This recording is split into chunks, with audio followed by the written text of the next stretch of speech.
Greetings. Good morning, good afternoon, good evening. I'm Harvey Feinberg, president of the Gordon and Betty Moore Foundation, and I serve as the chair of the U.S. National Academy's Committee on Emerging Infections and 21st Century Health Threats. It's my great privilege to serve today as the moderator for this symposium, jointly sponsored by the Chinese Academy of Engineering, the UK Royal Academy of Engineering, and the US National Academy of Engineering. Our subject is engineering's role in catalyzing COVID-19 response, recovery, and resilience.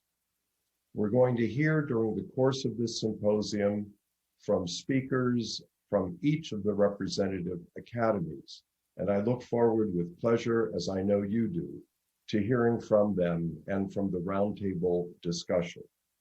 To begin, I'd like to acknowledge and thank and to call on, in a recorded presentation, the president of our host academy, the Chinese Academy of Engineering.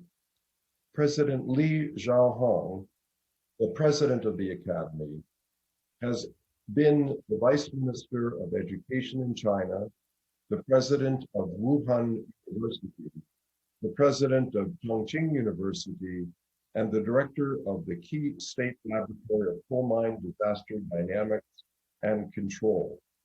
He is the winner of the China National Funds for Distinguished Young Scientists and an honorary professor at the University of Queensland, Australia, where he served also as a visiting professor after completing his master's and PhD degrees in mining engineering at Chongqing University. He's been honored with the National Scientific and Technological Progress Award and many international academic awards, and has published 6 books and more than 200 papers to his credit. It's a pleasure now to recognize President Li Zhaohong.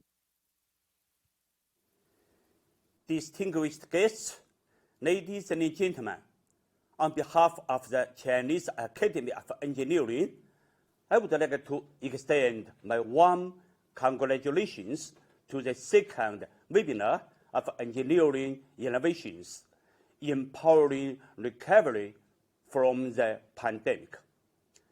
At the end of 2020, the CAE, NAE, and RAE issued a joint statement on COVID-19, initiating the webinar series in response to the pandemic through engineering approaches. CAE is much honored to host today's webinar. Taking this opportunity, I would like to make 3 points. First, we need to further unleash the potential of engineering innovation. Engineering innovation has provided the most practical solution to combating the pandemic, which we have seen not only in virus detection, production capacity expansion of PPE and medical devices at earlier stage, but also in vaccine development, mass production, and distribution during the recovery period. Today, the pandemic is still raging worldwide with various virus mutations, and the potential of engineering innovation should be further unleashed to help restore normal life as soon as possible. Second, we should work more closely to combat global challenges. The 3 academies' efforts in response to pandemic have set a good example. Based on this success, we call for the spirit of unity, coordination, and collaboration to overcome difficulties together. CAE stands ready to collaborate with the global engineering community so as to contribute to global economic recovery and a more robust public health system. Third, we bear the responsibility to encourage the young generation to take up the great cause. Young engineers and scientists are duty-bound to strive for the brighter future.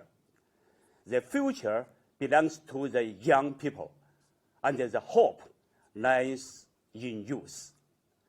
We hope that the webinar series this year and the Global Grand Challenges Summit next year will further attract the young generation worldwide to join us, shoulder the responsibility of addressing global challenges and improving people's well-being.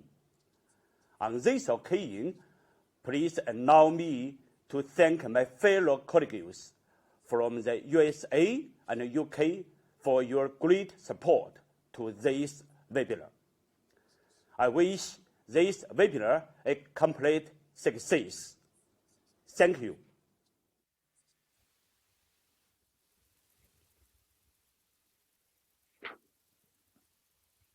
Thank you very much, President Lee, for those encouraging words. We will now have an opportunity to hear from 3 speakers, one each representing each of the sponsoring academies. Following their presentations, I will introduce some additional participants who will join us for a roundtable discussion. Permit me now to give a brief introduction to each of the next 3 speakers, whom we will hear from in order. The first is Professor Hongqi Tian, President of Central South University, an academician of the Chinese Academy of Engineering. She also serves as the Vice Chair of the International Center for Engineering Education of UNESCO, a convener of the Subject Evaluation Committee of the Academic Degrees Committee of the State Council, and Director of the Energy Transportation Department of Science and Technology Commission in the Ministry of Education. Professor Tian is renowned as an expert in rail transport engineering. She helped design China's first high-speed train, developed the first experimental system for impact-resistant, energy-absorbing train crashworthiness, and established a monitoring and early warning command system for the Qinghai-Tibet Railway. She is the recipient of numerous recognitions and awards. I know we all look forward to her presentation. Following the remarks from Professor Tian, we will hear from Professor Burak Özganlar, who is the Verplanck Professor of Mechanical Engineering and Associate Director for Engineering Research Accelerator at Carnegie Mellon University. Professor Özganlar is a mechanical engineer who also holds courtesy appointments in biomedical engineering and materials science and engineering at Carnegie Mellon University. Prior to that, he held positions at the University of Illinois in Urbana-Champaign and as a postdoctoral fellow at the Sandia National Laboratories. His research interests include modeling and experimentation of manufacturing processes and systems, specializing in multi-scale macro, micro, nano manufacturing and its applications, including medical and medical device fabrication. We're going to hear from him a very interesting presentation on a delivery system for vaccine. And finally, following that presentation, we'll hear from Professor Kath Noakes, who is the Professor of Environmental Engineering for Buildings, the University of Leeds, and a member of the UK government's Scientific Advisory Group for Emergencies, with the appropriate acronym SAGE. Professor Noakes is a chartered mechanical engineer with a background in fluid dynamics. She leads research into ventilation, indoor air quality, and infection control in the built environment. Her group carries out experimental and modeling based studies to explore the transport of airborne pathogens, the influence of indoor airflow, and the effectiveness of engineering approaches to controlling airborne disease transmission, all, as we are well aware, directly relevant and important in the management and control of COVID-19. So now let me turn to our first speaker and invite the comments from Professor Hongqi Tian.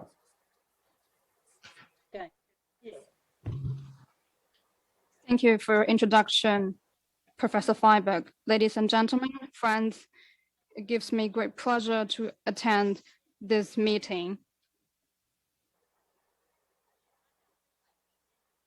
My presentation themed on prevention and control measures on the spreading of pathogens in passenger compartments with 4 parts. You can see the outline in the screen. Part 1 is the background introduction. The outbreak of COVID-19 disrupted global traffic.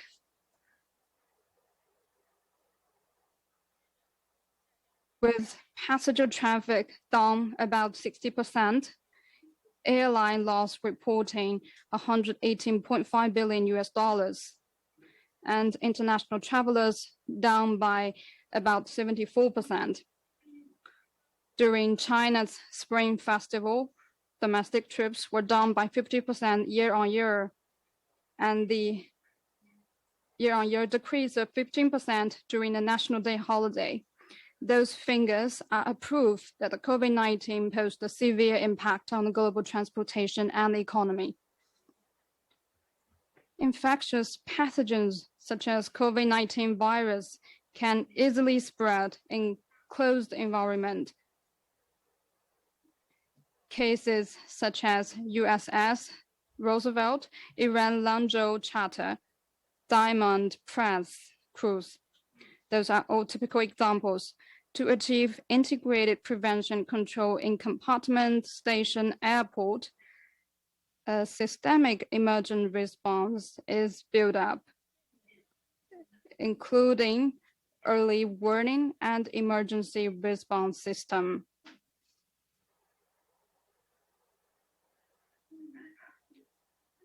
Central South University of China have acted very quickly. First, we organized a multidisciplinary research team, consists of faculty from the Transportation School, Public Health School, Medical School of the Central South University, and also staff from China Railway, Wuhan University of Technology, and CRRC.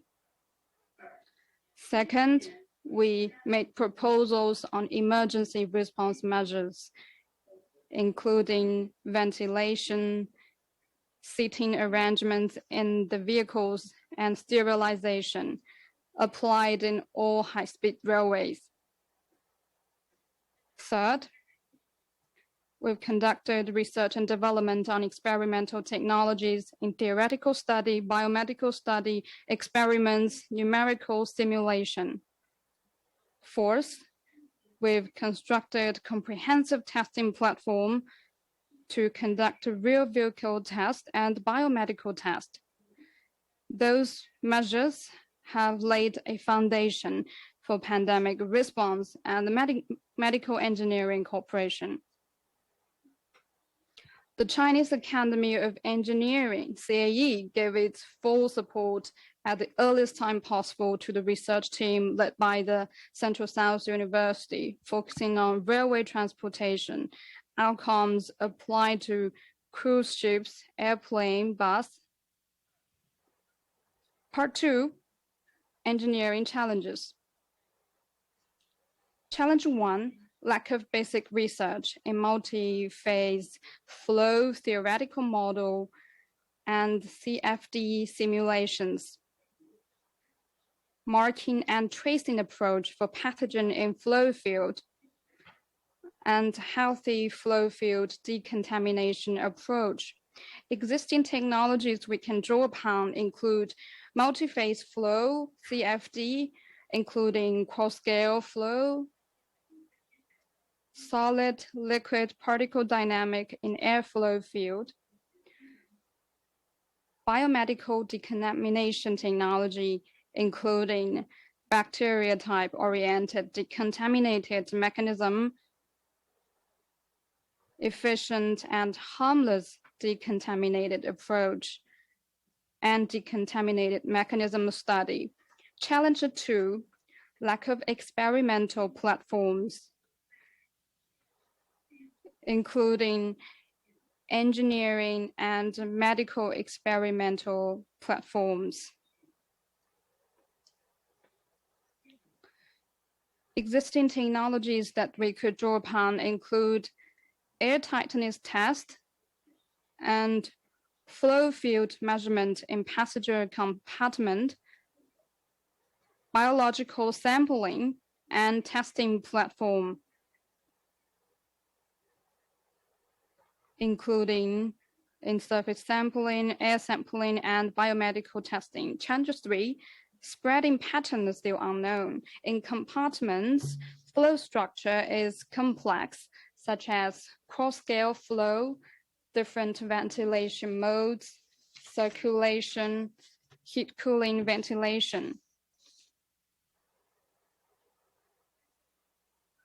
Strong parameter coupling, including in temperature, velocity, and humidity.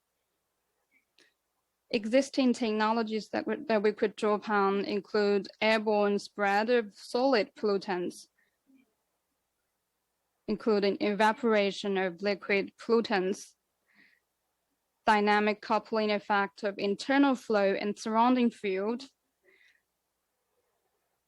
biomedical diffusion, including pathogen spreading characteristics, infection probability model, and pathogen active in aerosol.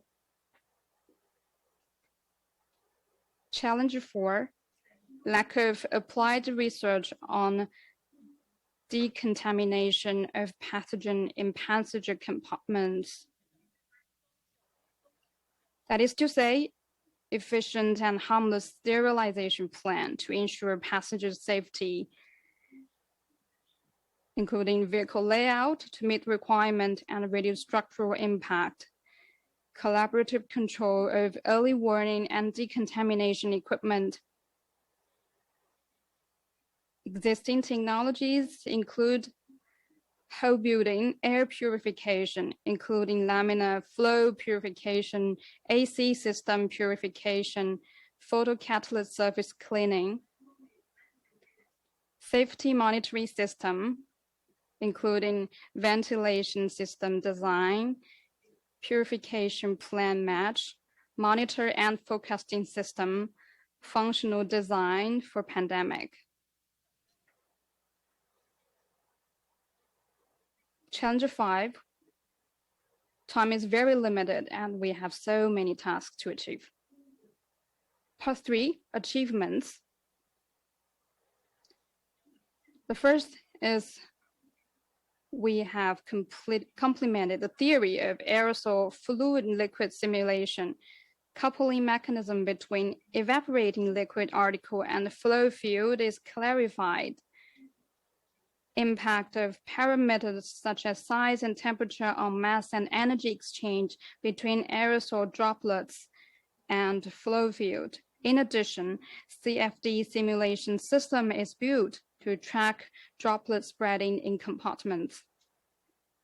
Second, we have built integrated passenger cabin comprehensive experimental platform. We've adopted Fuxing high-speed railway series. We've developed the LIF technology, P2 standard level in pathogen spreading, sampling, and sterilization. Captured small flow structure, locate high-speed pathogen droplets with different diameters, verify the effects of different sterilization approaches.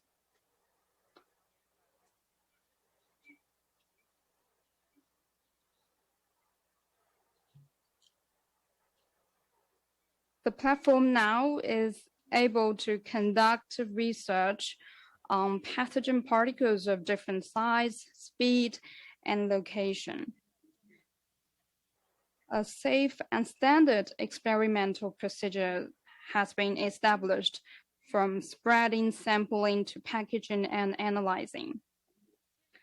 Third, we've unveiled air pollutant transmission profile inside passenger cabins, including location, size, initial speed of droplets. Through analyzing the different combinations of parameters, the profile of spreading dynamics was reviewed.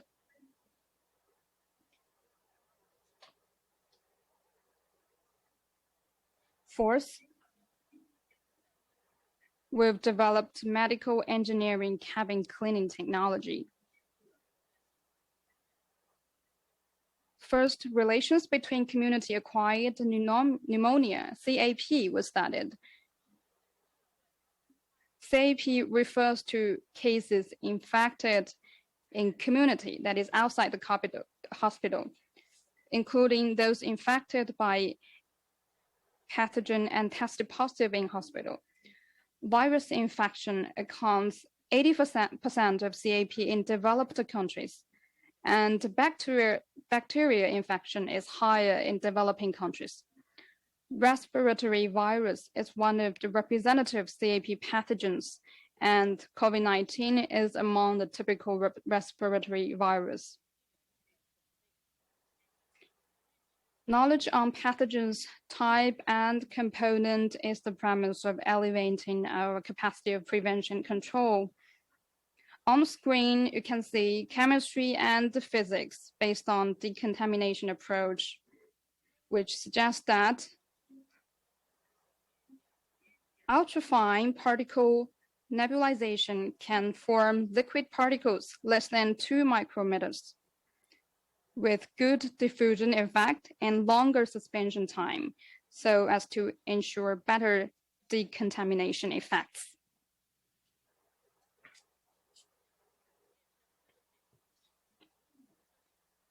A pathogen control strategy and device plan is proposed. Through limiting the spreading range of pathogens and controlling plasma ultraviolet to realize a better decontamination effect. We have simulated the virus and bacteria deactivation experiment inside the vehicle cabins. The objective is to observe decontamination efficiency of air purifier and sterilizer. The results showed that air sterilization device is effective, and the effect of dynamic sterilization by people should be further evaluated.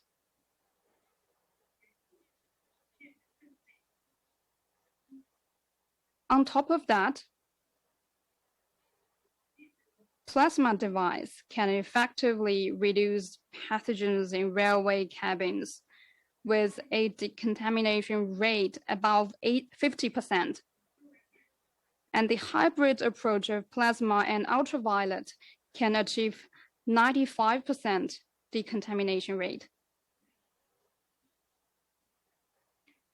We have also studied the pathogen intensity by dynamic change in the same place, which show that the top ventilation mode is better than the bottom ventilation mode.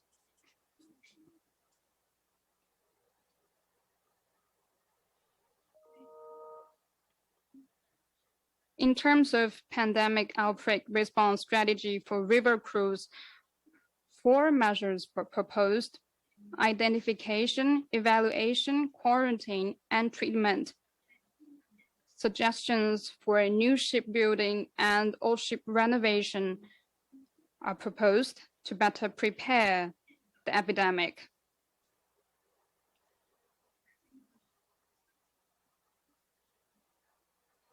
Next is the top-level design. Combined with various decontamination approaches, a whole course decontamination plan was formulated, including more flexible ventilation mode, more efficient device, more comprehensive limit to pathogen spreading and contamination of all pollutants to ensure continuous capacity of pathogen sterilization, covering the whole process. Fifth, we have made proposals covering governments and enterprise, policy advice on epidemic prevention control were proposed from policy, regulation, science, technology, and innovation, equipment upgrading, and personnel training. Part 4 is conclusion and prospect. Conclusion 1, we have formed an integrated theoretical study, engineering research, and experimental test system. Aerodynamic simulation includes multi-phase flow, multi-group transport, gross-scale flow, coupling dynamics of air, liquid and solid substance to simulate aerosol evaporation, escape, suspension, and deposition. Biomedical testing technology, including biomedical spreading, sampling, testing, tracing, and marking. Second, by integrating various types of decontamination technique, we formed a systemic decontamination scheme. First is to classify pathogens, identify characteristics and inactivation mechanism. Second, spreading mechanism, including organic, inorganic, solid, liquid, initial state, and control, including flow control, structure optimization, filtration, and also inhibit reproduction, including physical and chemical and biological methods to inhibit reproduction. That is my presentation. Thank you all.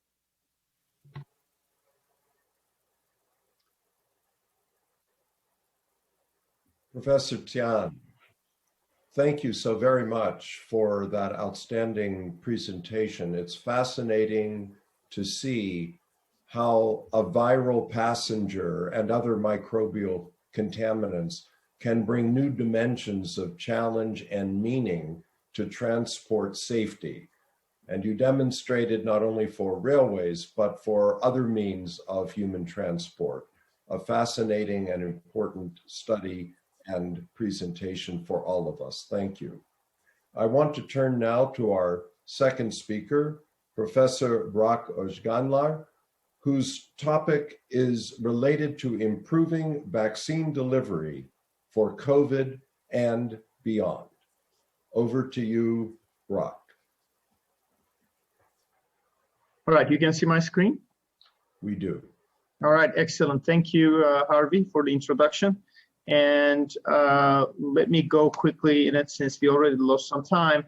What we have seen with COVID-19 is that one of the primary ways that we can actually really protect the population, indeed the entire world population, is vaccination, of course. And the campaigns are continuing, but what we have to realize, it should be a wake-up call for us, is that the vaccination requires two components, not one. One of them is a potent vaccine, and the second one is the effective delivery approach for the vaccine. The reason we are talking about effective delivery approach is that the current hypodermic needle-based delivery to basically we are putting this intramuscularly is really not efficient. And for the reason is the muscle itself is not a good target for activating immune response, where we have a much better target, and that is actually skin. But the reason these traditional intramuscular or subcutaneous delivery routes do not work very well is that because the immune response is not very active in muscle, they would require very high doses, and therefore there would be toxicity, cost increases, and pressures to vaccine manufacturing. And it also requires cold chain, of course. The more the vaccine, the more the cold chain requirements. Needle reuse, and needle stick injuries, as well as, of course, patient compliance. There's certainly a % of population that is afraid of needles, and this is why they do not get vaccinated. Again, the alternative route is the intradermal delivery, because skin is one of our most immunoactive organs. I'm not getting into the many reasons of why skin is very immunoactive, but you would ask, well, if that is the case, if skin is the ideal target for vaccination, why are we not doing that right now? The problem is there is no good delivery method. Skin is very thin. It's generally less than 1 millimeter thin, and the traditional intradermal delivery method, what we call Mentel's method, is very hard to apply, and even trained professionals have very hard time doing this reproducibly. And it also shares some disadvantages with intramuscular delivery, as we have the hypodermic needles that we need to use. Now, what is an alternative? An alternative is an emergent technology in last probably 10 to 15 years. The technology of microneedle arrays, some people will call them microarray patches, has been emerging. So what they are is that these are hundreds of tiny needles in a patch format, as you can see on the screen, an example. And there are different types of microneedle arrays. There is dissolvable ones, there are coated ones, hollow ones, and hybrid one. And then we ourselves in my group, we previously designed and developed these dissolvable microneedle arrays for more than a decade ago. And what dissolvable microneedles have is that you embed the drug inside the material of the needle itself. After insertion of the material, the needle into the skin, in about 10 to 15 minutes, needle dissolves away completely, and therefore delivering its biocargo, in this case, a vaccine. And we have demonstrated in a number of cases, and I'll show you some examples. Here are some example patches that we built. You can see that we can do multiple different drug loadings, or we can consider that one of them could be an adjuvant, the other one could be a vaccine, or the entire thing can be filled with just a single vaccine if necessary. And we can also make very big patches. And as I told you that, there is a dissolution happening from here to here to deliver the needle. So let's look at some of its applications. At first, I want to mention how we are manufacturing these. What we do is we create these master molds using mechanical micromachining technology. This is a very precision system with an ultra high speed 200,000 RPM spindle that can create the positive shape of these master molds. We then routinely do what we call elastomer molding. We create impressions from this using an elastomer, in this case, like PDMS.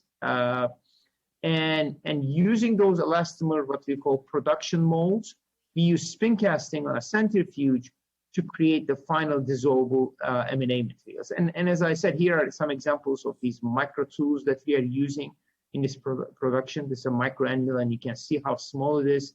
This is one of our systems. This is other system. Most of these systems are the things that we built ourselves.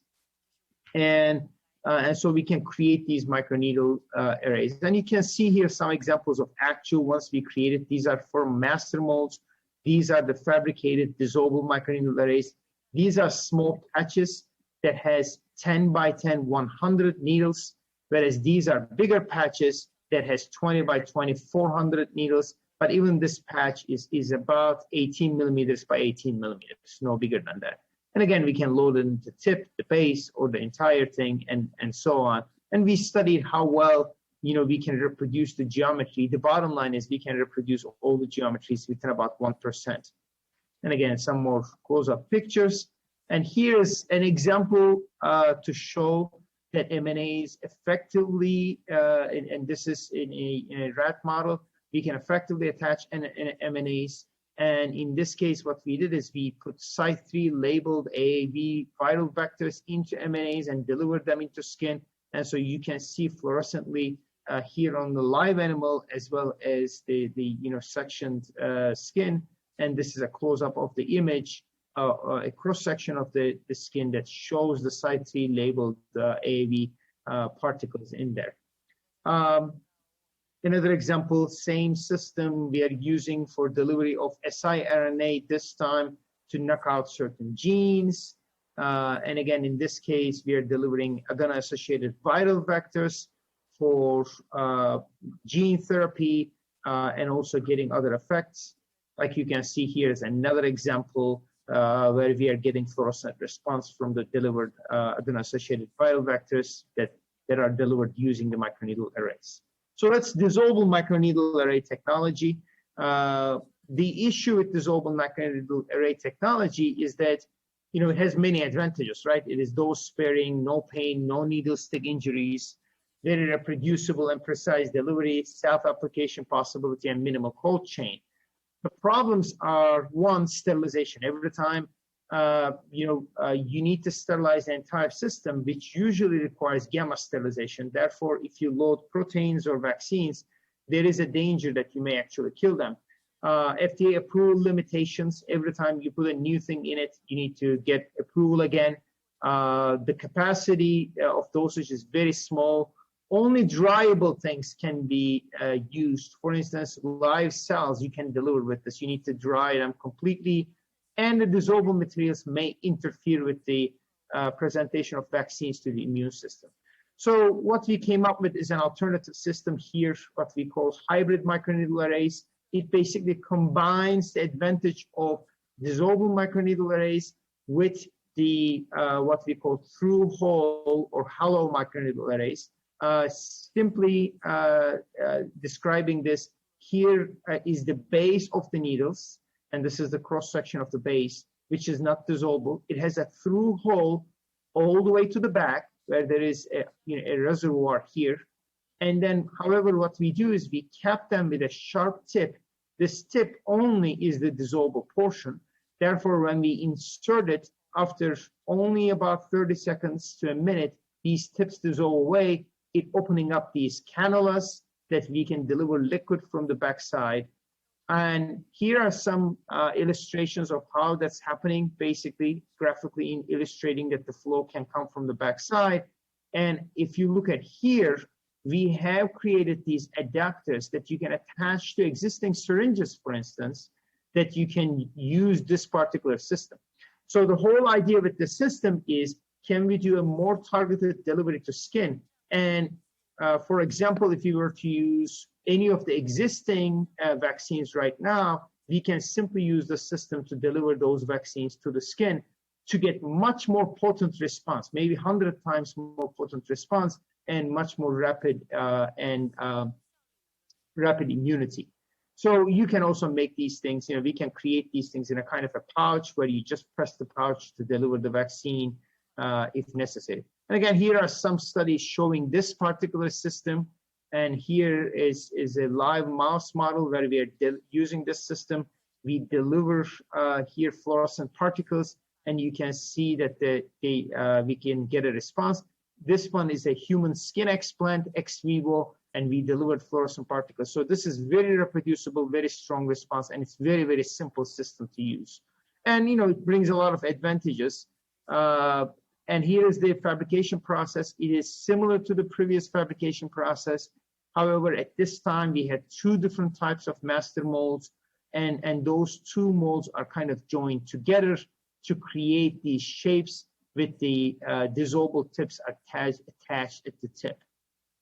Okay, again, there is many advantages of the system. In addition to the advantage of dissolvable microneedles, you can see that particularly things like FDA approval, because they are independent from vaccines, they become a device and you can actually sterilize them. You can get an approval for them. Any vaccine, any other bioactive cargo that you want to use, you can just take and use them. You don't need to worry about, going through the FDA approval again. It's also the sterilization. Again, you can sterilize them separately. Therefore, you don't have any danger to change the structure of the vaccine itself and such. Okay. Now, all of these things are good and well, and clearly the ideas about microneedle arrays have been around for a long time. Our group and several groups around the globe have been leading this effort, and there is now many groups are making microneedle arrays or utilizing them. The fundamental problem is, in order for them to be used on something like vaccination, they need to be very broadly applied. So we need many, many of them. Therefore, we need a scalable manufacturing approach. Okay. Without such a scalable approach, we cannot clinically deploy those. So how do we do this? What we need is a scalable, reproducible, precise approach that will be satisfying the good manufacturing practices requirements that would be required by FDA for clinical use. So we came up with an approach, and this approach is a more general approach. The particular structure I'm showing you is one example where we are using robotics and automation to really automate how we fabricate these microneedle arrays, and it's completely, human-free in essence. There is no human hand that's touching any part of this. This was our initial concept. More recently, we refined it. Now we have this unit cell system. This unit cell system can create up to 75,000 microneedle arrays a day. And it's pretty small system. You can see right here that we actually are putting it together currently. Should be in about a month and a half or so. It's ready for demonstration, that it will be able to produce initially 25,000, and we can expand this by putting several other devices here to do 75,000 of these. It only takes about 150 square foot of space, and therefore in a factory environment, you can have literally hundreds of this to be able to make, tens of millions of microneedles a day in a very reproducible fashion. So that's all I have. Thanks, Harvey. That's utterly fascinating, and I know we'll want to come back and discuss the implications, the practicalities, the advantages in the roundtable. Thank you so very much for a fascinating overview. We now will move on to hear from Professor Kath Noakes, who is going to speak to us on the topic of the influence of indoor airflows and effectiveness of engineering approaches to control airborne disease transmission in buildings. Professor Noakes, over to you. Thank you, Harvey, for that introduction. Yes, so I'm going to focus today around airborne transmission of the SARS-CoV-2 virus. And I think what I'm really going to talk about is rather than a sort of single technology or piece of work, is more about a journey of how we've understood airborne transmission, not just for this disease, but over many years, and how actually that journey is an international collaboration really between engineers, clinical scientists, microbiologists, aerosol scientists, and many others, behavioral scientists all around the world. So, this is not just what I've done here. This is an awful lot of people who've been involved in this type side of the pandemic. Yep. So I think we start off by looking at the transmission routes. If we think back 18 months ago at the very beginning of this disease, there was a huge focus on droplet transmission, surfaces. We were told to wash our hands continuously. We were told to clean. An awful lot of focus was put around hygiene and transmission very close range. And then as we went through the course of the pandemic, we gained more knowledge of transmission and of the mechanisms for transmission, and recognized that sometimes transmission was happening in the air. It was happening over longer distances, greater than about 2 meters, in shared rooms. And of course that then prompted a shift in thinking about how we mitigate this transmission. So in a way, the diagram I've shown here is a very simple diagram, but it kind of explains why we've got these different mechanisms. And it all stems from the fact that at the very beginning transmission, you have an infected person, and that infected person's respiratory activities, the droplets and aerosols they exhale, are a huge range of different particle sizes, and where they end up in the environment then influences the different mechanisms by which we can come into contact with them. So when it comes to airborne transmission, there's been a growing body of evidence, and it's not a straightforward thing by any means. We cannot just, unfortunately, we don't have the ability to just measure something simply and say, yep, it's airborne. So we have to rely on a huge number of different sources, and most of this comes initially from epidemiological evidence from outbreaks. And we started to see outbreaks that would happen in certain settings. Choirs, so people singing was one that was particularly highlighted, but in restaurants, gyms, offices, bars, places where people congregated together, we saw these outbreaks, and we often saw that they happened quickly. So we would have several people infected in one space in maybe an hour or 2 hours, so quite a short period of time. And then many of these spaces were associated with poor ventilation, but it was not immediately apparent that it was airborne transmission that was driving that, although that's what many people suspected. So then we have to start looking into the picture of why this happens. And the image you can see on the right is quite a well-known outbreak from a restaurant in China, where it was associated with air conditioning units. In actual fact, it wasn't, strictly speaking, the air conditioning units that were a problem. It was the fact that the room was so poorly ventilated that the air conditioning units were just recirculating the same air over and over again, and set up in such a way they were creating very distinctive flow patterns. But over the course of the past 18 months, we've identified that the risk of transmission, including this aerosol transmission or airborne transmission, increases with certain activities. So when you are talking loudly, singing, doing exercise, you tend to emit more aerosols. And then very recently, there's been data which has started to measure the virus both in air over some months, and then very recently in exhale breath. And that's actually starting to concur with some of the data that we're seeing in some of the outbreaks. But if we want to investigate the whole process, we actually have to start with what happens to those aerosols and droplets that are breathed out by people. And as Professor Tian indicated in her talk, actually this is pretty complex. We have to deal with the fact that these are particles that are liquid particles from the respiratory fluids. The virus itself is only about 100 nanometers, but those respiratory fluids contain other materials like salts and surfactants and proteins, and they start bigger, and they may be some of these aerosols are as big as 1,000 they should say micrometers there, not millimeters on my screen. My PowerPoint has upset my numbers slightly in the units.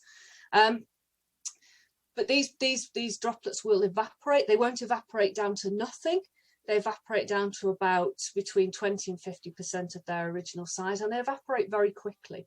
So we have to deal with the fluid mechanics of how aerosols evaporate. But in the first place, we actually need data on emissions from people. And the graphs you can see are from a number of years ago, but are actually measurements of people's, the aerosol and droplet emissions from people on different activities. You can see several studies there. You can see some quite variability between those studies. And that's telling us that even now we have quite a lot of limitations as to how we can measure this. And many of our measurement techniques actually influence the results that we get.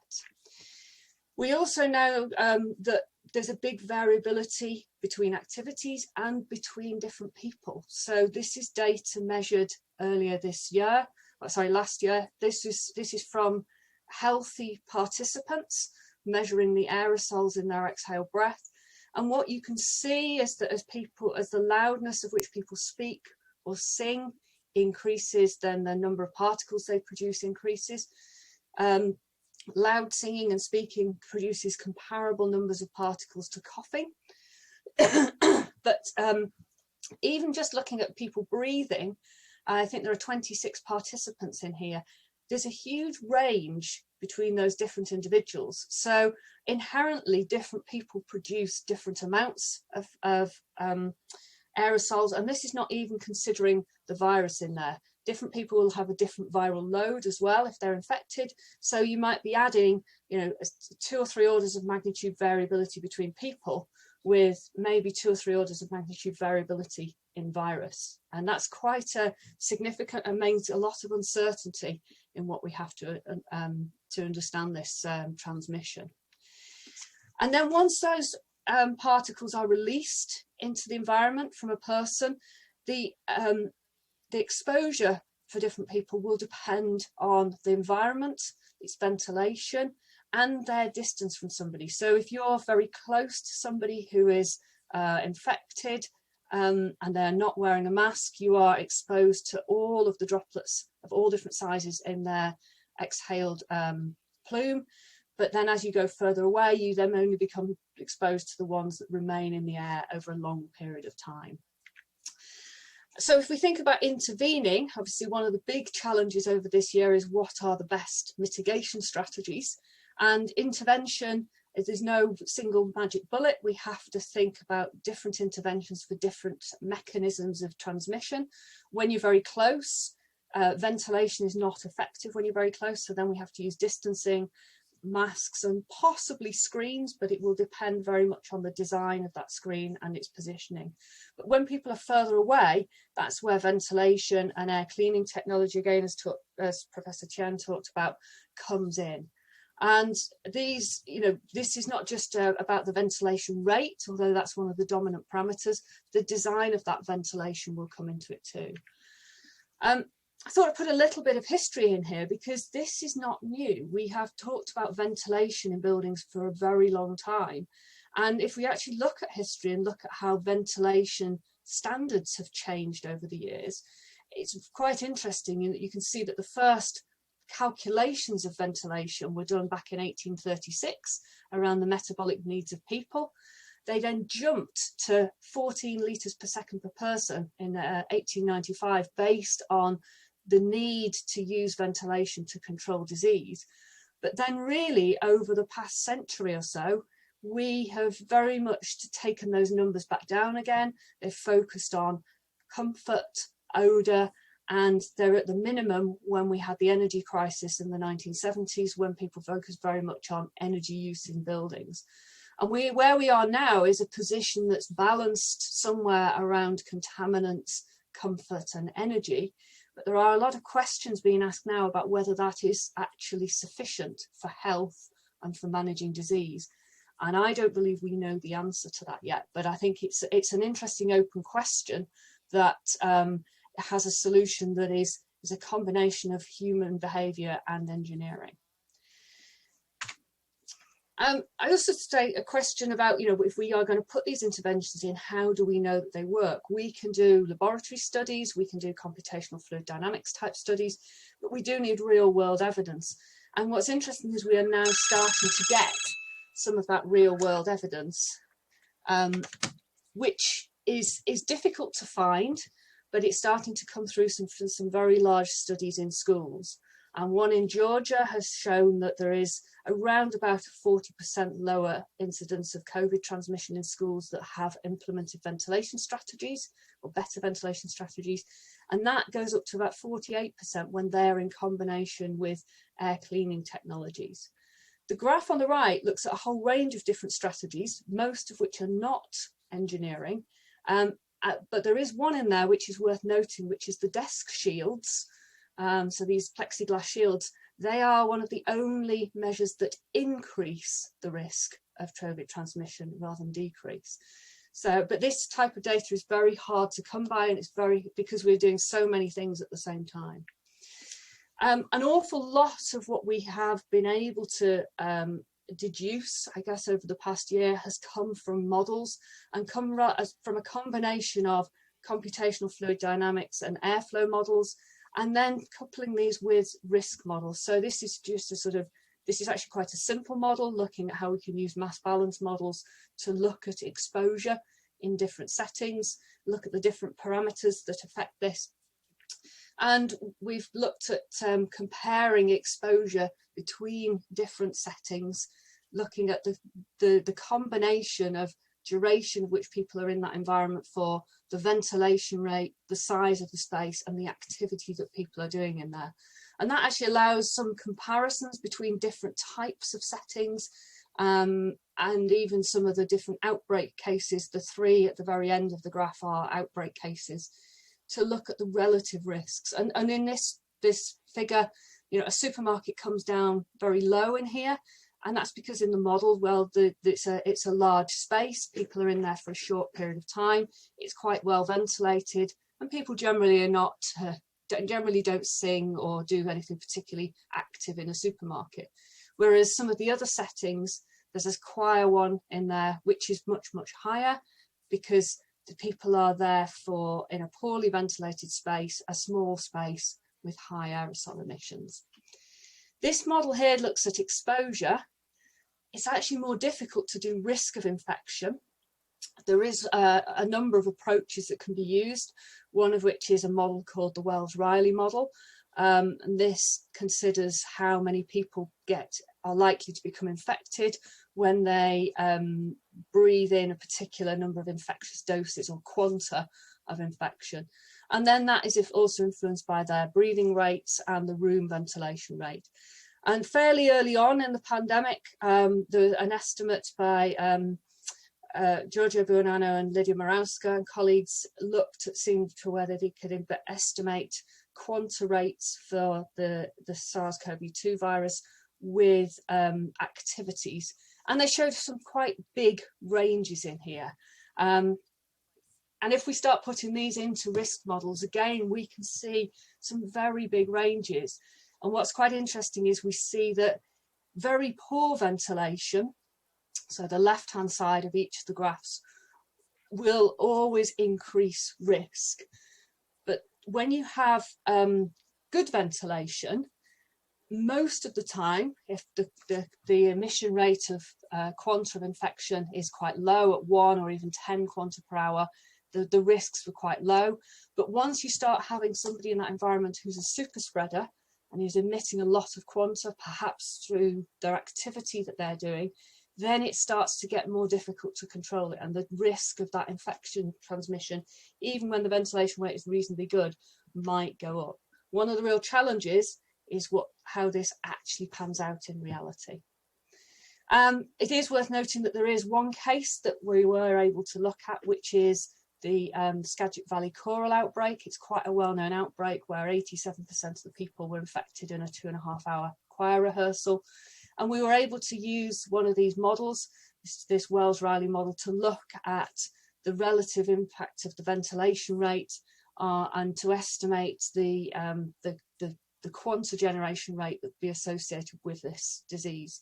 And this one was estimated to be pretty high. It was nearly 1,000 quanta per hour, which is a very high rate for any disease. So I think I just want to finish up by then saying that although engineering is one of the solutions in here, ventilation is clearly a very important solution. It is not just an engineering solution on its own. It's not just the technology that matters. And I think there are a number of challenges in here which we need to address and probably apply worldwide here. So it's very hard to measure ventilation. It's invisible to people. It means that as an individual or an organization, it's hard for people to be aware of it. It's, you know, if ventilation is your expertise, you know a lot. If you are a member of the public, you know a lot less. And people are less aware. It's, you know, if people are cleaning an environment, it's very visible. It's very hard to see what's happening with the ventilation. There's a lot of very big lack of data on ventilation, particularly in public spaces. So most of the studies that have looked at ventilation have looked at schools, have looked at offices, often university buildings, sometimes hospitals, but very little data on many of the public spaces that we spend a lot of our time in. An awful lot of places we rely on windows for ventilation, and there are huge numbers of factors that affect those, both environmental factors and behavioural factors. Many spaces we don't have the agency to change our ventilation. It may not be, you know, if you go to a shop, it's not within your powers to change that ventilation in there. You have to rely on them to set that ventilation for you. And I think worldwide we have a legacy of poor buildings. We have poor design, we have poor compliance, and we have a lack of maintenance. And that means that a lot of organisations know their ventilation's poor but are reluctant to investigate it. And therefore, you know, rightly concerned that they have liabilities in there. But solving this requires new technology, it requires investment, but it also requires maintenance, it requires upkeep of that technology, and it requires behavioural change to enable people to use that ventilation better. And there are still a huge number of gaps. We don't know yet exactly how this disease transmits and how that transmission changes within the environment. We have a very large national study that's underway called PROTECT, where we are trying to put together human behaviour, virus characteristics and the environmental factors. And this is looking at a whole range of methods, from computational models of aerosols and droplets through to qualitative social sciences based surveys to understand what's really happening in workplace settings. So just to finish up today, I think we still know that when you are close to somebody, you are most exposed to their virus. But we have learnt through a lot of data over the past 18 months and a lot of effort internationally by a lot of people that far-field aerosol does matter and is important, and we must recognise that as an important mitigation. But it is one of the hardest ones we need to do. We've got a lot of uncertainty still in all the parameters about how much virus is there, which particles contain that virus, and what are the best mitigations. But even though it's uncertain, we still need to act. We actually need to act now before the next phase of the pandemic hits, particularly in Northern Europe in winter, even though we're still very much within a current phase of the pandemic. And I think longer term, there are some real challenges here, because we need to join up the strategies for sustainability and net zero in buildings with the challenges around health and ensuring good air quality and good ventilation, not just for COVID, but for many other conditions too. So I think that's a long-term challenge which will bring together not just the engineering community, but many other people too. And with that, I think my talk finished. Thank you. Thank you so very much, Professor Noakes. Fascinating set of comments on the importance of ventilation and airborne spread in the case of COVID. We'll come back to discuss more of that in just a few minutes. At this point in our program, we are going to welcome some additional participants to join the speakers who are with us to carry on a bit of a roundtable discussion. And I'd like to take just a moment now to introduce the three additional participants who will join us. The first is Dr. Li Bai, who is Deputy Director of Division 1 of the Risk Assessment at the National Center for Food Safety Risk Assessment in China. She participated in investigations of several COVID-19 outbreaks, also drafted guidelines for controlling COVID-19 transmission related to frozen food and food packaging. She will join us and be able to comment on engineering approaches toward preventing human infections based on digital data, artificial intelligence, and other means of controlling spread in food, and particularly frozen food. Our second additional participant in the roundtable is Mr. Jimmy Liu. He's the principal systems architect for Fulgent Genetics.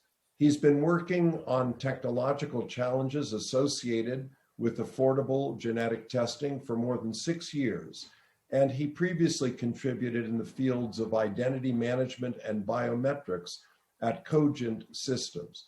He's been particularly involved in design and implementation of Fulgent's rapid COVID testing program, and we look forward especially to hearing from him on that experience.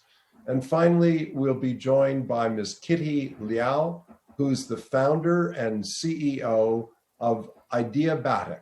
It's an award-winning social enterprise that focuses on the last mile vaccine cold chain. The SMILE vaccine cooling system that she designed has won 17 innovation awards globally.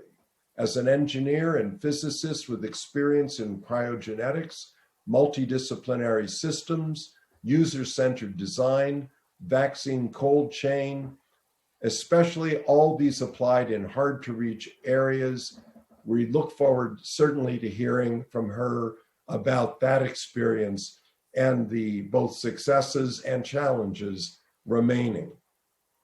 I might just add that complete biographies for all of the discussants, as well as other participants in this webinar, are available at the National Academy of Engineering website, nae.edu.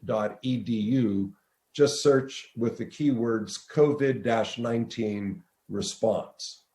Let me begin in this segment of our roundtable by turning back first to our initial speakers.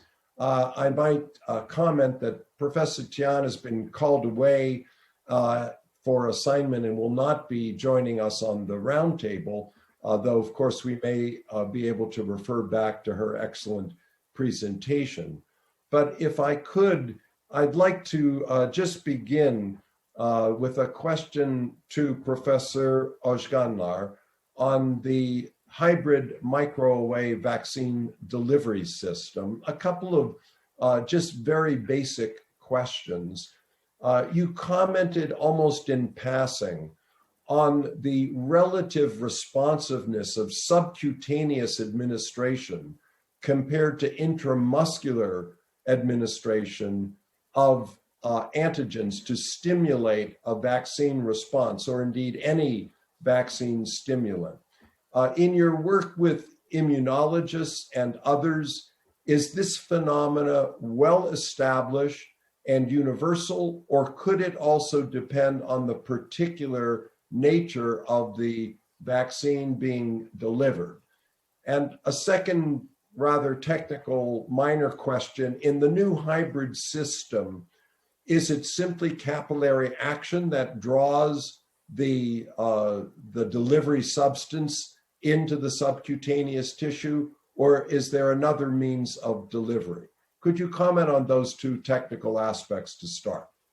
Absolutely, thanks, Harvey. So we have worked with, of course, immunologists as well as dermatologists in terms of the skin response.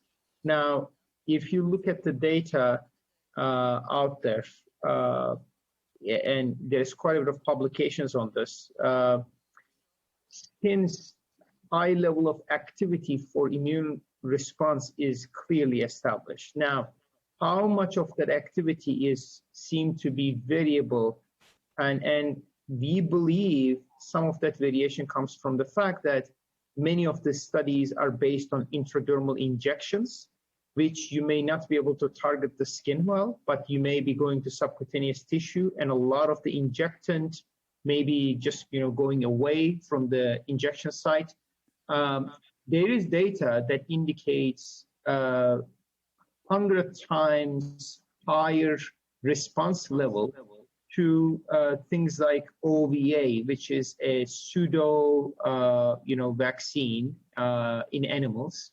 So, in essence, the jury is still out there until we combine a really strong and effective and reproducible delivery system with a vaccine. We cannot know the answer to your question, but there has been almost none of the works out there, and I'm talking about tens of works in this area, that show reduced level of immune response. So to the minimum, we will get the same level of immune response, but in a much easier way, just to the skin with minimal pain and more patient compliance. And so those are big advantages to this.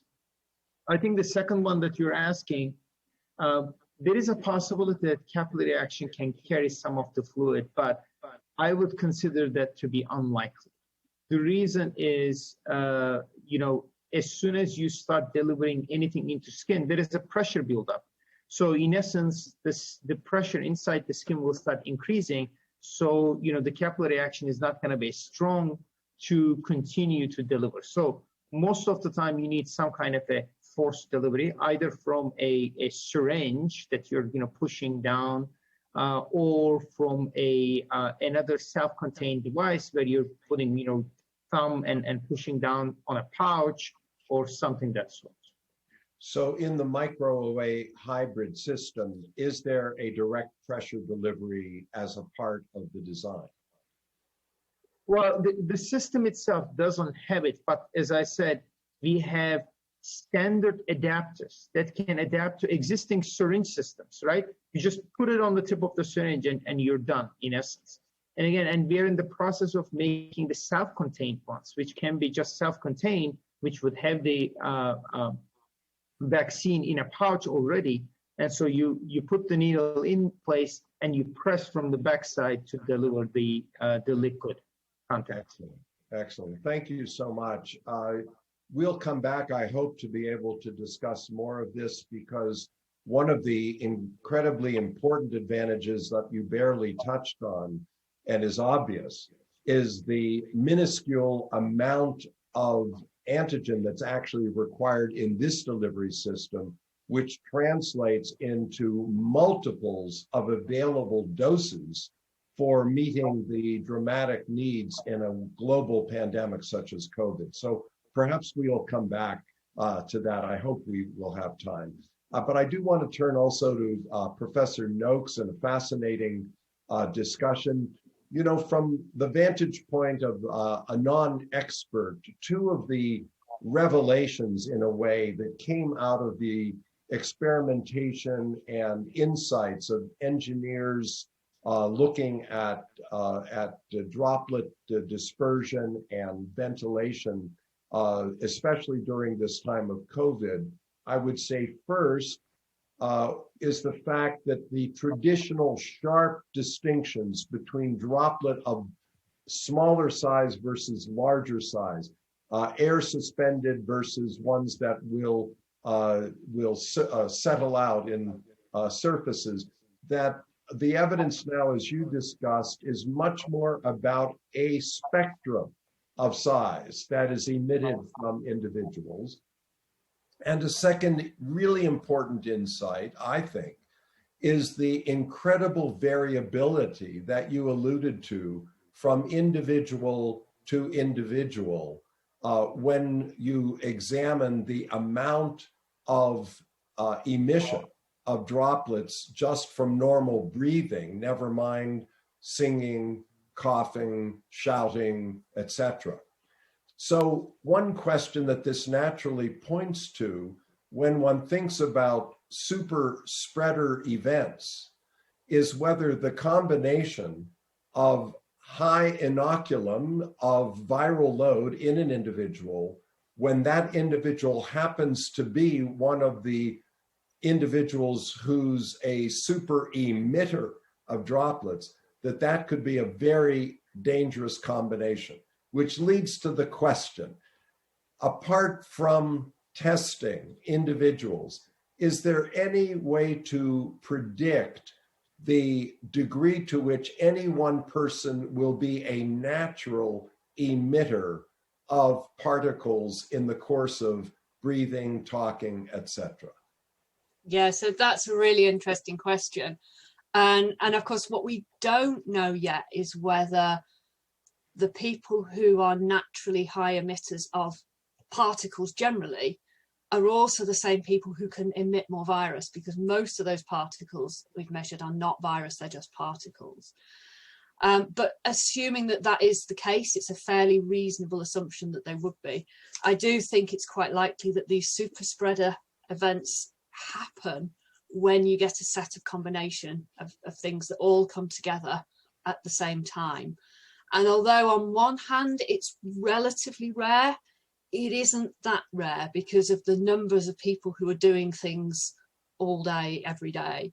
So I think there is probably this narrow spot where the high viral load matches the high particle count, matches that person being in an environment which is poorly ventilated and has other people in it, and that they are probably doing an activity which enables them to emit those particles more readily. So they're probably singing, talking loudly, exercising, not wearing a mask, etc. So we've put those combination of things together.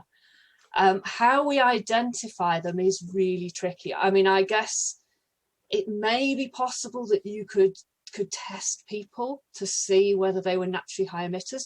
There's an interesting ethical question there, though, because what do we do with people who are naturally high emitters? I mean, maybe it's 20% of the population. What happens to them? And do we change through our lives? Is it always the same people over and over again?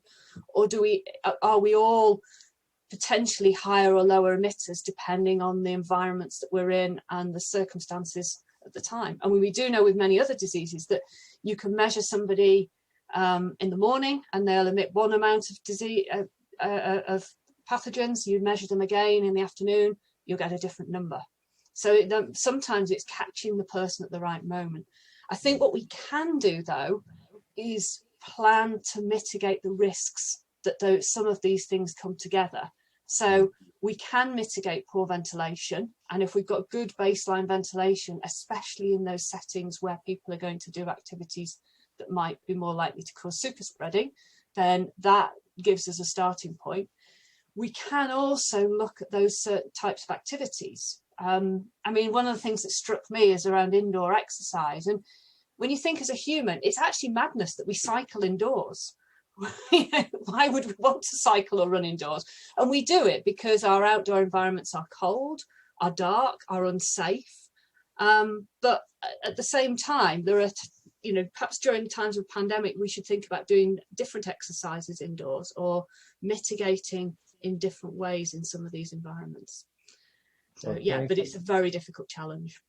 Thank you, Professor Noakes. I want to come in just a moment to Dr. Levi, but I do want to ask a question that relates back to Professor Tian's presentation on the safety assessments in the transport vehicles, because she spoke about a combination of ventilation and filtration and, if you will, decontaminating UV lighting. I wonder, Professor Noakes, if you could comment from your perspective on the relative importance of each of those tools to improve the quality or to reduce the risk from viral transmission in indoor air spaces. Ventilation, is it much, much more important, or do we need to attend to the combination of ventilation and filtration and decontamination?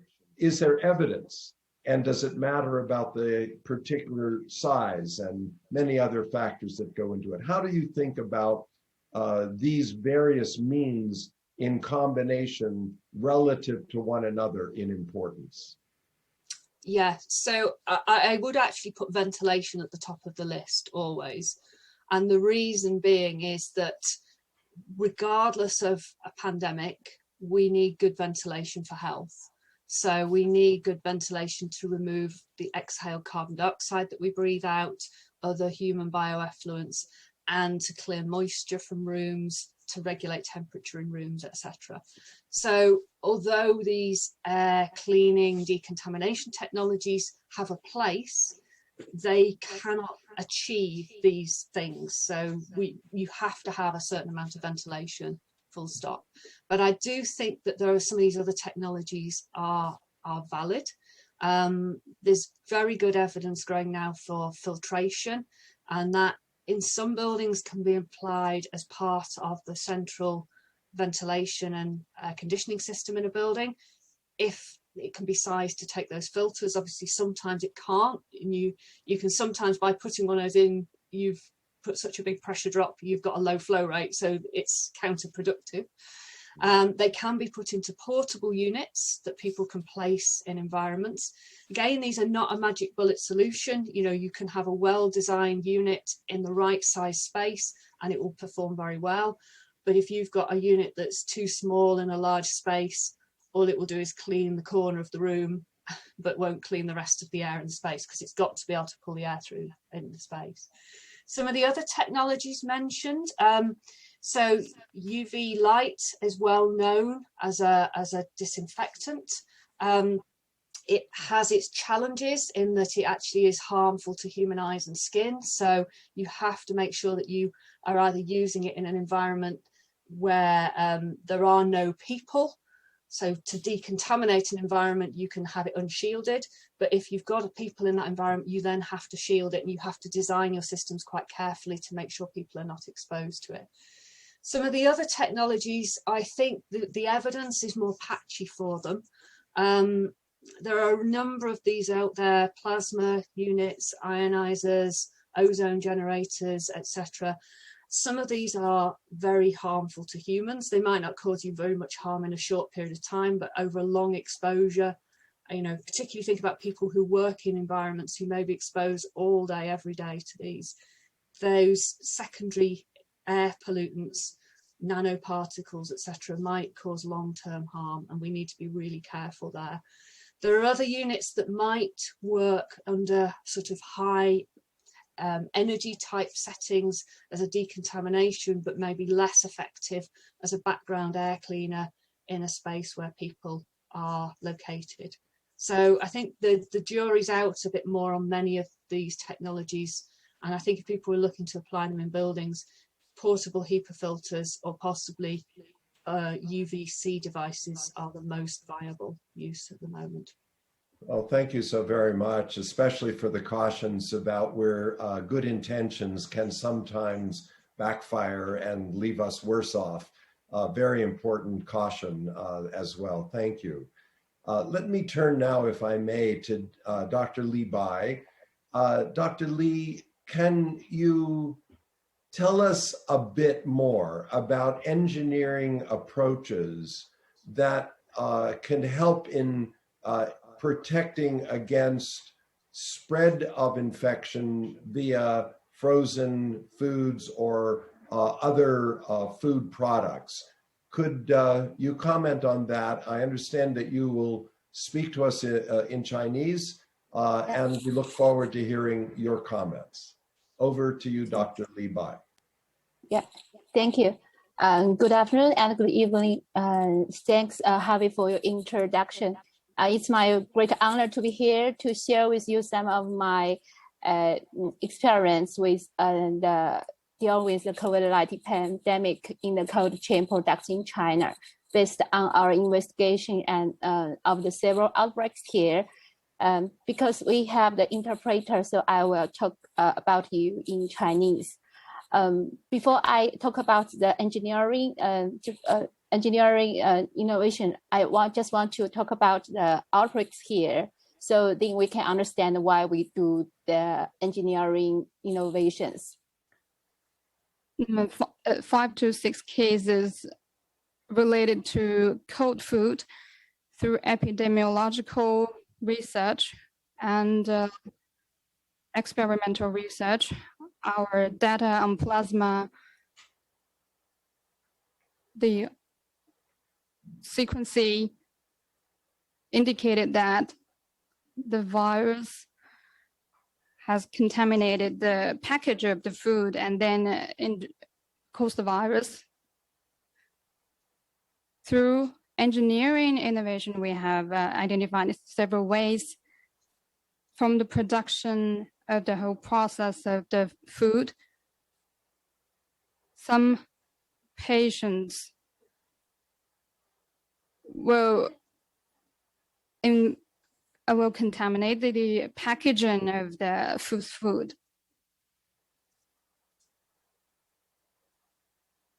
Several food are found contaminated, such as salmon and other seafood.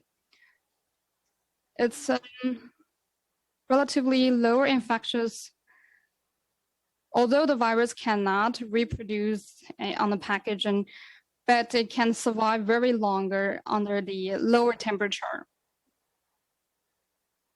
especially in the frozen temperature. According to a Singapore University research, the virus, the COVID-19 can survive very longer for 3 weeks in the packet, in the frozen food packaging. Through sequencing,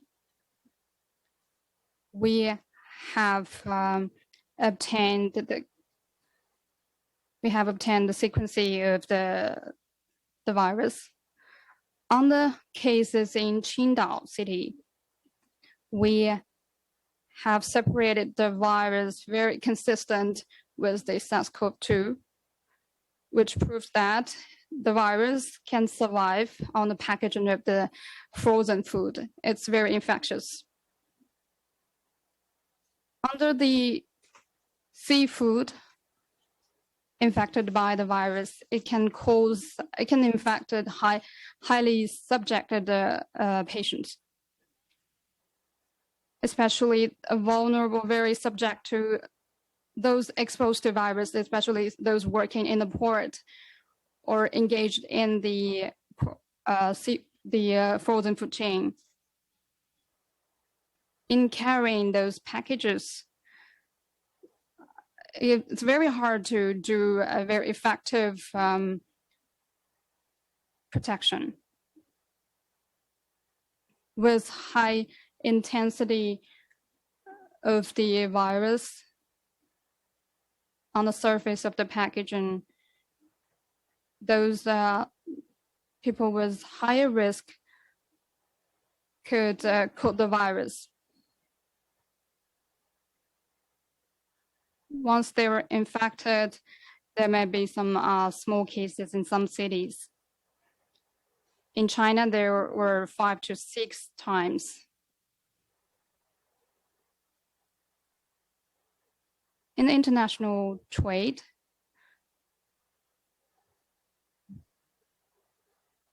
transmission from human to the products adds to the complexity of this virus control. Those viruses can be transported long range. We have also released some guidelines to reduce the risk. As enterprises are opening up in compliance with China's policies and prevention control, we have established a centralized place to control it. Once those products are enter the custom, we establish a centralized place to manage those products. Once those products are past this process, and then it will enter into the market. First, it will be based on the big data technology to trace and track those products. Once they enter into the warehouse, the vehicle's plates will be captured to trace and track the whole process. We have AI technology to have a separate code to identify those products. All those products will have a test for the COVID-19. So it's a system that is based on big data, so that can be traced. Second, several cases related to cold food chain all happen in the carrier porter in the port. To reduce those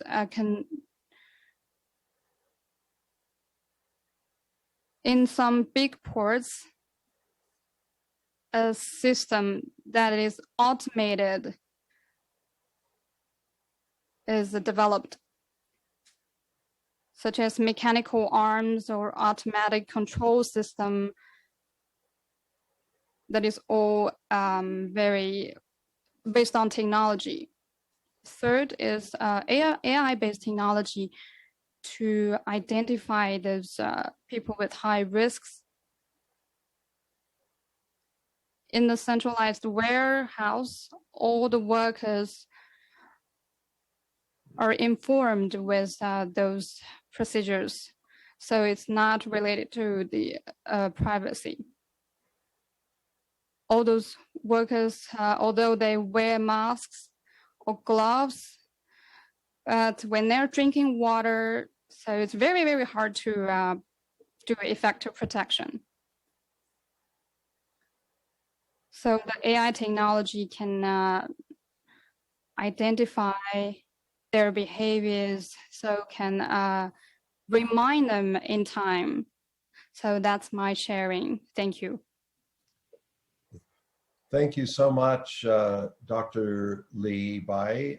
I wonder if you could just comment from the point of view of prevention, as distinct from detection and tracing. Is there, from an engineering vantage point, a practical decontamination strategy at a warehouse level so as to avoid a problem of infection further down to the consumer? Is there any practical engineering approach that could be applied at that stage of the food production and transport?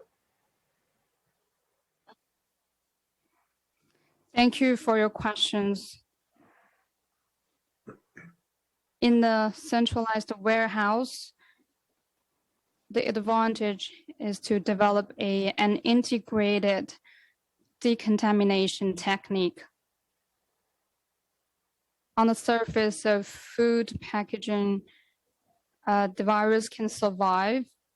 If we use some amount of disinfectants, it could decontaminate the virus. In the engineering perspective, we have those comprehensive prevention equipment.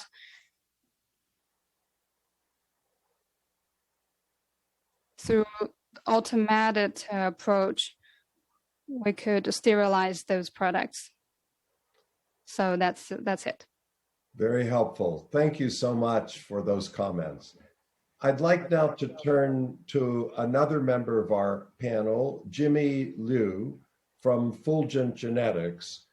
I understand that you were a part of a team that developed and implemented a rapid turnaround COVID-19 testing program for the Los Angeles County area. I wonder if you could describe to us a little more about that experience. What did the program entail, and what did you learn from the experience about the design and execution of such a large-scale community-based effort? Wonderful. Thank you, Harvey. Hello, everyone.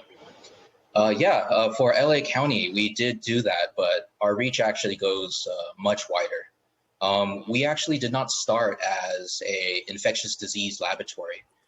We were a rare genetic disease, a next generation sequencing laboratory. But when we decided, we had an executive meeting, everybody came around, and really through the culture of engineering, taking a multi-interdisciplinary approach, we decided, we have the opportunity to help our community around us. And so during that time, from the moment of sourcing enough kits, fulfilling those kits, to the logistics of delivering that into Los Angeles, And from idea to production with certifications in CLIA and CAP in Houston, Texas, we actually implemented a laboratory within 60 days of the beginning of the pandemic in the United States.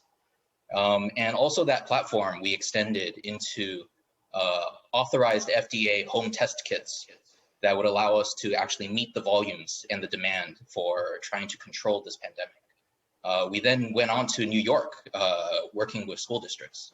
And then we developed many enterprise systems that allowed us to essentially rapidly test.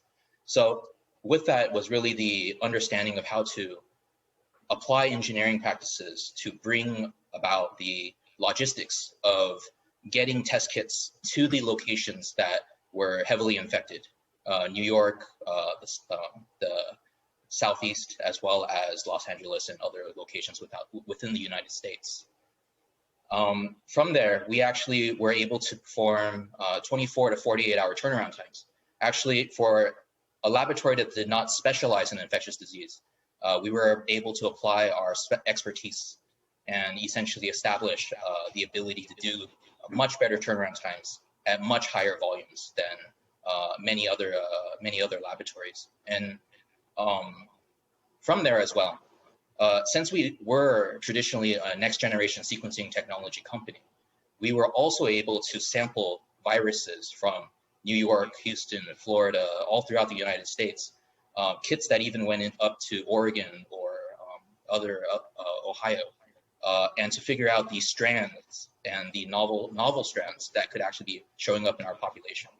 So really a horizontal delivery and receiving system, and a vertical testing from virus detection to public health information gathering, to the point where we are sequencing novel variants and figuring out the population base. We've learned a lot throughout this, essentially mobilizing all of our resources quite a bit. And we've seen the viruses of Alpha, Gamma, and Delta throughout the United States. And we've seen essentially the changes as these viruses were introduced throughout the pandemic. I think at this time, just from, it's very, like for example, mentions from Professor Levi talking about transportation of food or the infection rates, or many of the policies from CDC as well as state and city level to try and combat the pandemic. We've got 4 variants of concern, we've got 4 variants of interest, and then we're able to track that and produce essentially from the point of understanding what population base in the domestic United States is vaccinated and vaccinated by which vaccines, to also tracking the positive rates of breakthrough infections within the populations of Los Angeles, New York, and Houston, and many other states in the domestic. So yeah, definitely the lessons that we learned is infectious disease and tracking and all this other stuff is definitely very, very hard. But having an engineering culture to bring everything together has really given us the ability to help our community. And I think if many engineering organizations out there, whether they be company or research or universities, applying that engineering mindset is how you can actually make an impact in your community. Jimmy, thank you so very much. It's an excellent demonstration of the way in which engineering perspective, expertise, and systems thinking can bring about novel solutions to important social challenges. In the case of Fulgent, being asked also to serve in the US as a key part of a national genomic surveillance system by the US Centers for Disease Control and Prevention, I think is a great tribute to the work that you and your colleagues have done. And it demonstrates the way in which a novel application of a genetic technology can deepen understanding in real time about the course of a pandemic. So I want to thank you very much for that. We'll come back perhaps to hear a little bit more if we can, but I do want to turn also to Kitty Lau, who is going to help us, I think, understand more about the engineering at the other end of the administration of prevention, namely in the use of vaccines in the field, especially in less developed countries, and the management of the cold chain from origin to delivery.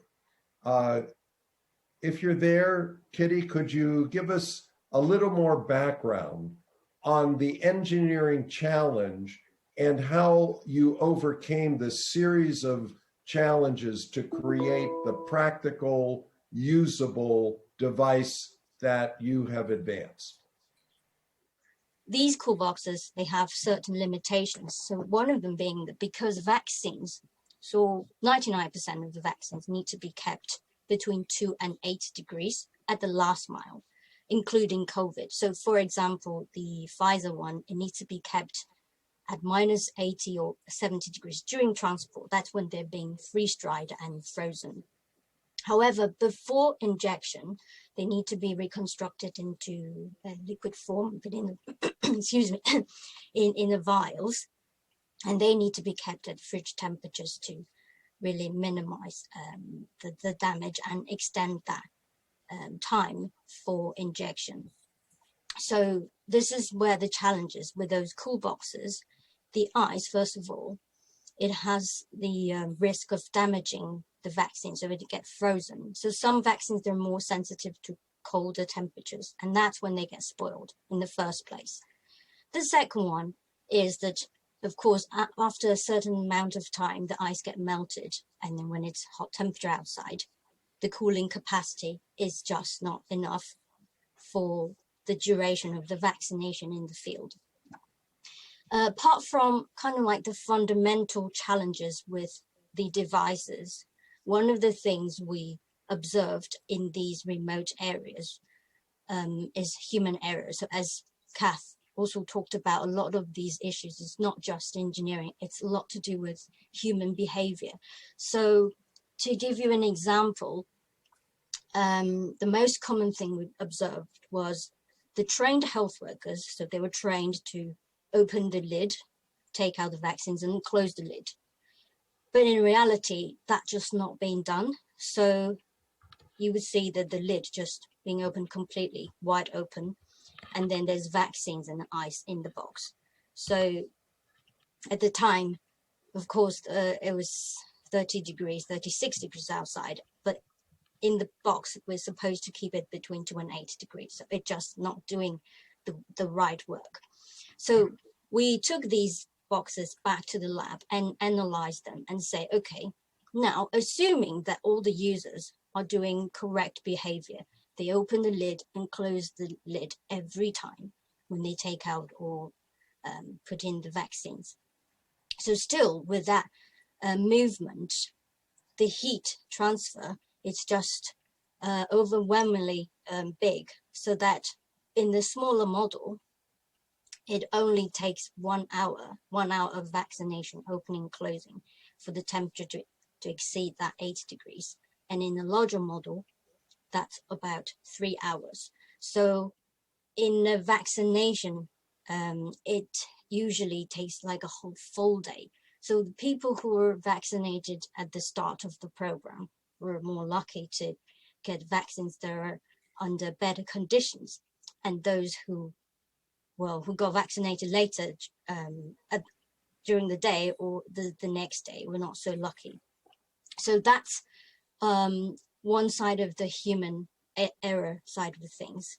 And the other part is with the existing cool boxes arrangement. One is supposed to put 4 dedicated ice packs in order to reach that between 2 and 8 degrees range. However, in the field as well, we spotted this, again, the human behavior issue when the health workers, they would just put 1 or 2 packs because they believe as long as there is ice, it's fine.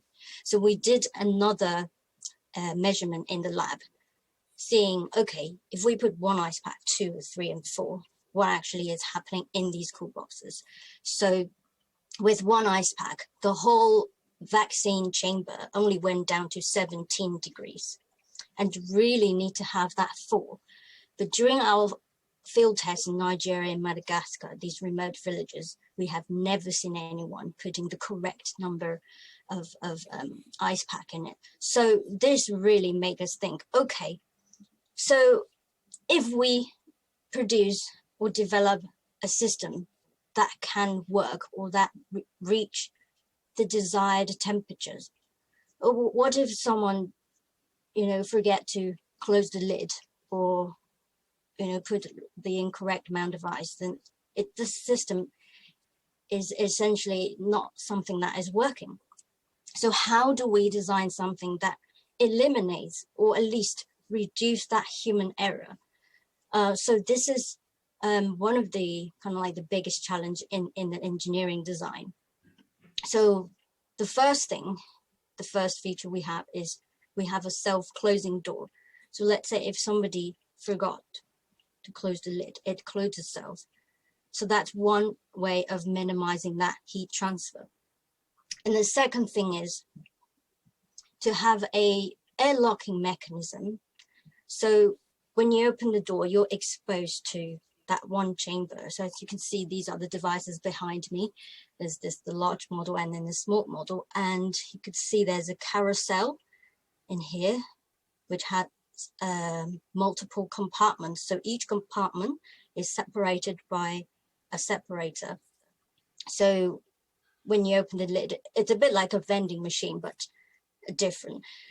So when you open the lid, you are exposed to that heat in a very short amount of time, whereas everything else is still kept in the cooled chamber. And so that is another way of minimizing that heat transfer and the human error side of things. And another feature to minimize these human error is that ice pack core. So instead of having 4 ice packs to confuse people, we have a core. So I don't know if you could see this, like a cylindrical thing here. That is our core ice pack. So it's still the same behavior for them to put the ice pack into the freezer and then take it out. But in this case, there's no 1 or 2 or 3. It's just this one, and then it goes into the back of this device. At the back of it, it's just the same shape, and then that's where you put it. And it's designed thermodynamically, so the vaccines, they are not in direct contact with these ice, so they don't get frozen. There's always a temperature controlled chamber between 2 and 80 degrees.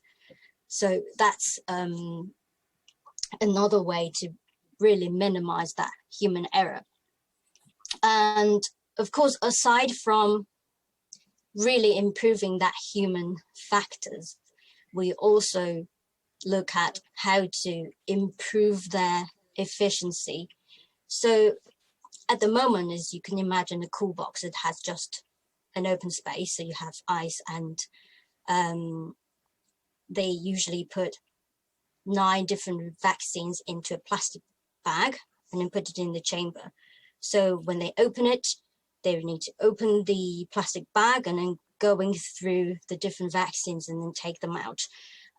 So that is another risk of exposing the vaccines under a long time in extreme heat. So in this system, it's got this carousel device and it has numbers.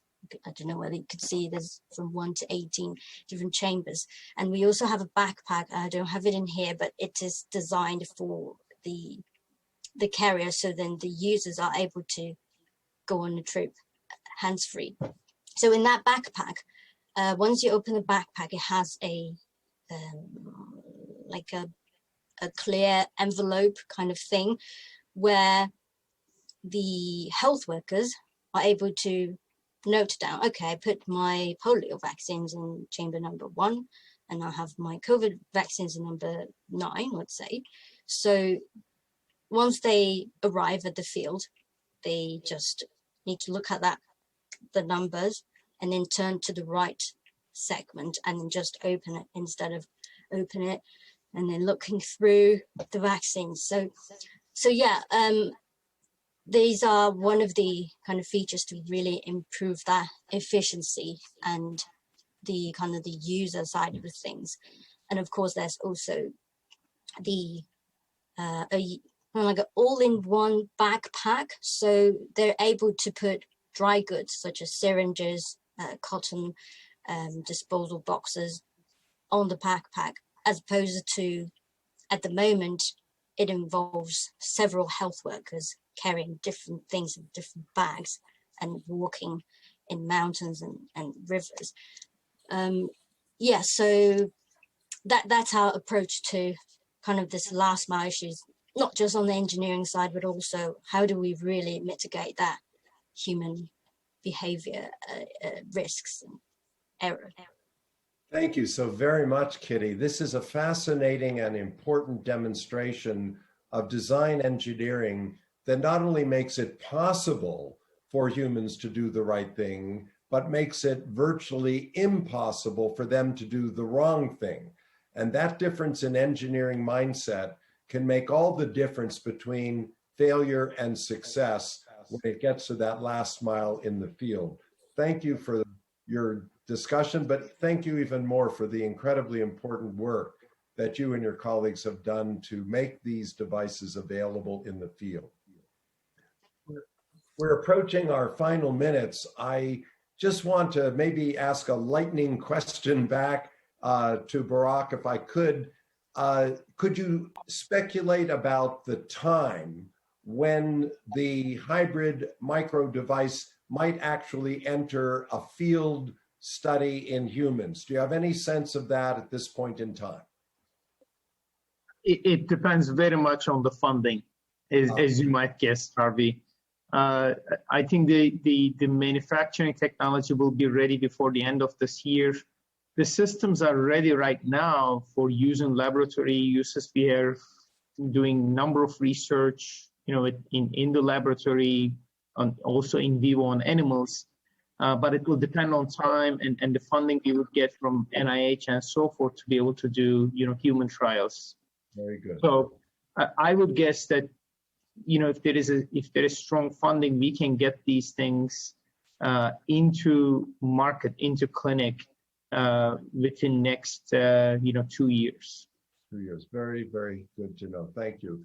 And Kath, we have just a few seconds, but I can't help but wonder, from your vantage point, in terms of public acceptance and investment in adequate ventilation, apart from money, is there any real obstacle that you're encountering, and how can we encourage safer, healthier buildings through ventilation?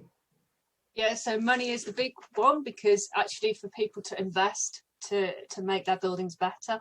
But the first step to that is to know what's already there and to know that they need to invest. And I think there is still some public communication, often from the governments, to make sure that people really do know that ventilation matters and why it matters. It's not just as good enough to say, ventilate your building. You have to explain why. Right. Very, very helpful. Awareness, understanding, and then appreciation of the importance. Very, very helpful. Well, we've come to the conclusion of our time, if not the important questions that we would love to explore with this excellent panel. I hope everyone will join me in thanking each of our speakers and panelists for their excellent presentations. Our appreciation certainly also to the sponsoring academies. And let me just mention that we anticipate in the fall that there will be a follow-up workshop, similar kind of seminar, jointly sponsored across the 3 academies. And that is intended to focus on resilience coming out of the COVID-19 experience. This has been a wonderful opportunity to learn together and to share important perspectives and ideas across the 3 academies and indeed across the world. Thank you everyone for being with us, and thank you again especially to our presenters and discussants. We'll tune off now. Bye-bye.